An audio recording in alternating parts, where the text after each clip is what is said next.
హనుమ విఫలుడయ్యాడా? రామకథ ఇక్కడతో సమాప్తమవుతుంది. రామాయణం అసంపూర్తిగా ఆగిపోతుంది. ధర్మం పతనమవుతుంది. అలా జరగకూడదు. రామ, ధర్మరక్షణకి నీవే దిక్కు.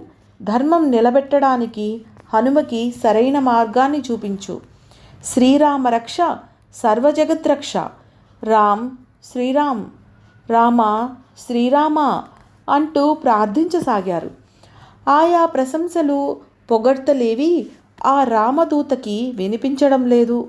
అతని ధ్యేయం ఒక్కటే, సాధ్యమైనంత త్వరగా క్షీరసముద్రం పైనున్న హిమాలయ పర్వత ప్రాంతానికి చేరుకోవాలి. అక్కడ కైలాస ఋషభ పర్వతముల నడుమన ద్రోణగిరి ఎక్కడుందో కనిపెట్టాలి. ఆ ద్రోణగిరిలోని వేలాది ఔషధులలో సంజీవని ఏదో గుర్తించి